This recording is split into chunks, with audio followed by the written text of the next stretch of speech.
Nothing Phone 2A has been one of the best budget phones so far this year, but the Galaxy A55 just launched in middle up to late March, and we're gonna go ahead and see which phone comes out on top in this speed test. Let's begin with a boot up in 3, 2, go. And we'll see which one can get there first. Now, I've been doing some preliminary testing, and the Nothing Phone and the Samsung Galaxy A55 both seem similarly quick, so you have some good options here this year. Although the Nothing Phone is a little bit cheaper for sure, definitely more unique. The Samsung kind of feels like a Galaxy S line though this year, with its premium build, but not quite as sleek, with the sides being a little sharper. The Nothing Phone does turn on a little bit faster, so the first W is going to go to the Nothing Phone. Alright guys, so let's take it on to Biometrics, and you could see the face unlock here for the Nothing Phone is pretty decent. We'll go ahead and look again. Pretty decent. And I tried to fool it with a picture. I wasn't able to, although I've seen some videos out there where they were able to fool the Nothing Phones with a picture. Now on the Samsung over here, we also have a face unlock. You'll see the camera kind of gets enlarged up there, but it's not always as fast to me. It takes a second to see me and then it goes in. So I do think the face unlock is a little quicker for the Nothing Phone. Also, you're gonna find yourself fingerprint sensors on both of them in display. That's probably the method most people are gonna use. And you could see, let's go ahead and do that again. 3, 2, go. It's faster on a Nothing Phone. So the Nothing Phone turns on faster and faster to get into the device.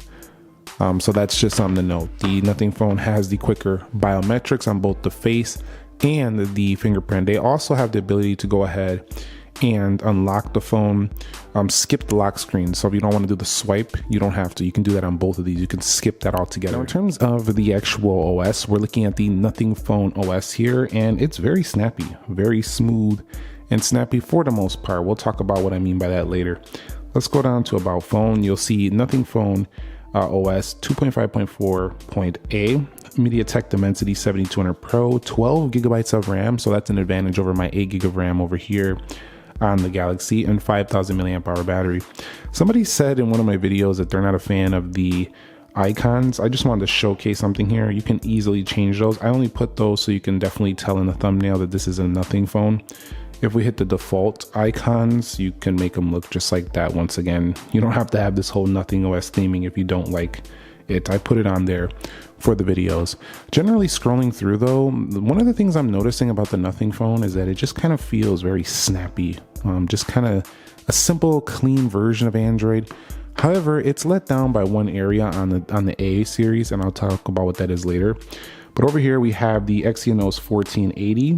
One of the things Samsung really did here this year is I think they're doing a lot of good optimizations with the software, because this phone out of the box feels much smoother than I felt with the Galaxy A54. It's nowhere near a flagship level like the Snapdragon 8 Gen 3, but it's still very good. You know, it's much better, and I'm not really disappointed so far. Generally speaking, the speed and performance scrolling through is pretty smooth on here as well. And to confirm the software here, One UI version 6.1 with Android 14. So they're pretty fair here when it comes to this comparison. Alright guys, so here we are at the app test, what many consider to be the only portion of this speed test, but it's not. Let's go into calendar, and you'll see, I think that was a Samsung. We'll go in the clock, and that was pretty close. One thing I noticed is that both of these phones do kind of the opposite thing in that Samsung first there. Nothing Phone has these like really fast animations, but it feels like the CPU is not enough to keep up with Nothing's, you know, optimizations.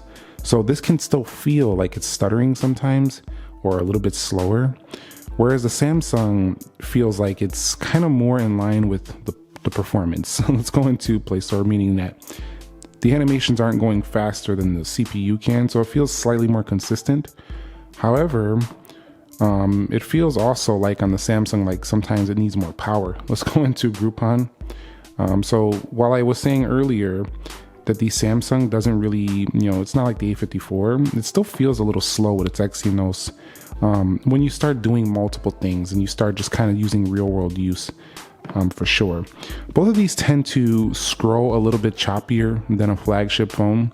and both of these tend to load things a little bit slower, but they're both like pretty impressive for the price though. A lot of people say, well, what's the point of a mid-range phone? I could just get a used flagship. You want a brand new phone with a warranty.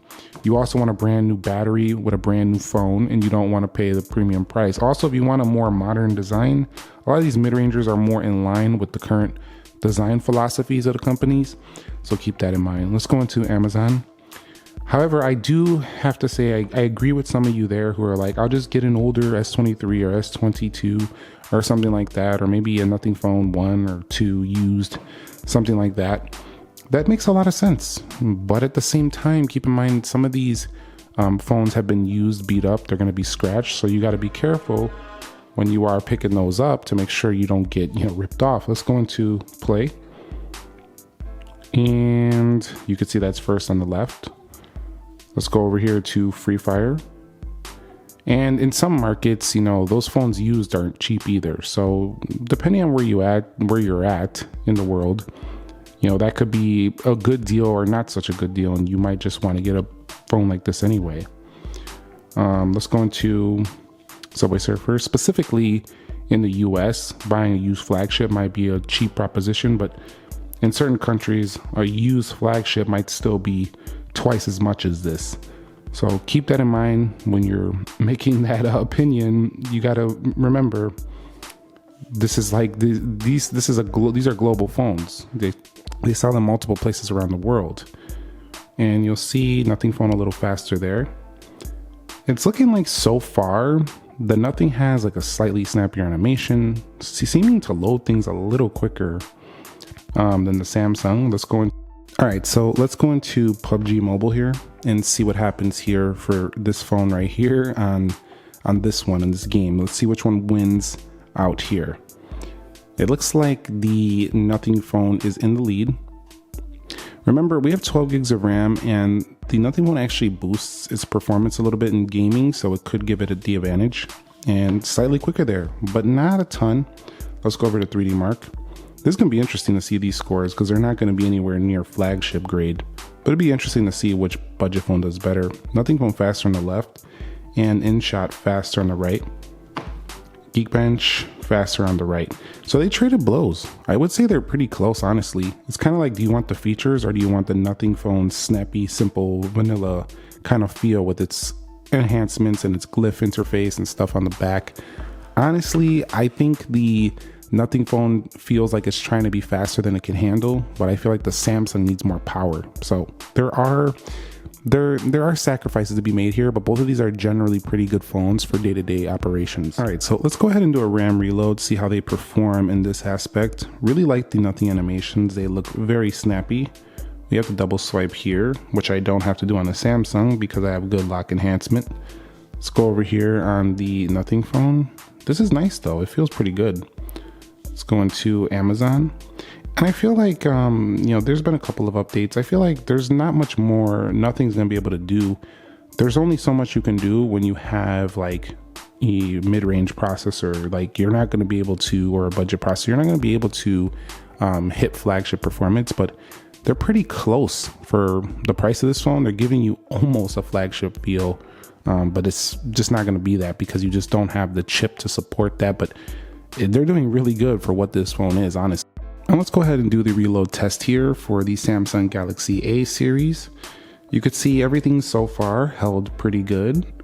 Let's go over here to Temple Run 2. Was that a reload? Nope, that was good.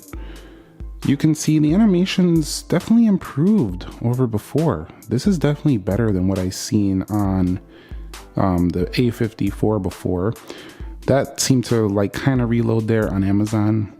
Keep in mind, there is a setting in the battery settings called Deep Sleep. If you don't enable that, it will close basically everything on here to save battery life. And then also, that's a reload on Best Buy, 8 gigs of RAM. Yeah, that's a total reload. We'll go to calculator. Generally though, it's pretty good. You can see calendar with a reload. So a couple reloads, this is 8 gigs of RAM. But if we go in here and we just kind of like type deep here. Just type deep, you'll see deep sleeping apps. If this is turned on, which it is by default, you're going to have apps reloading all over the place.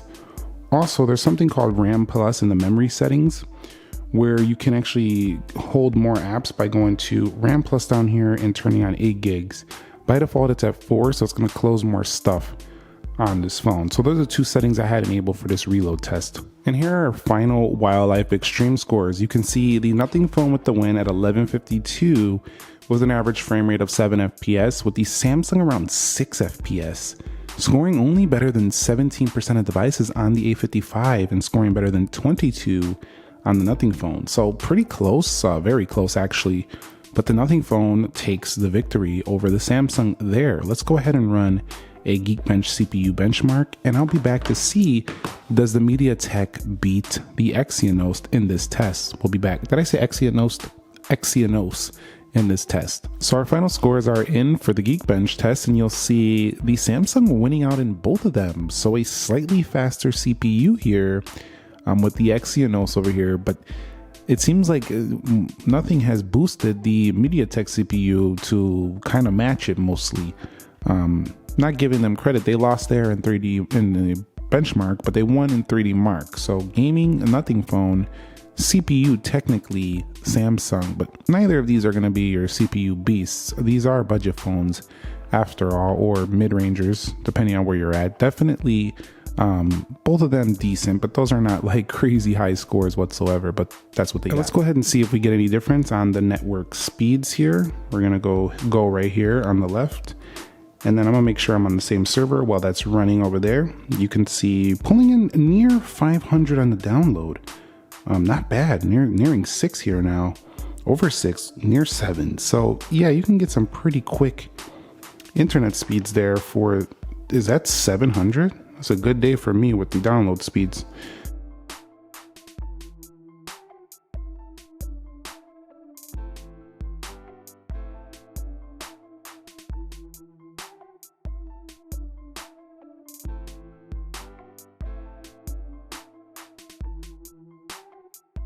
See 23.2 on the upload. Let's go ahead and take a look at the A55. Let's see what it can pull off.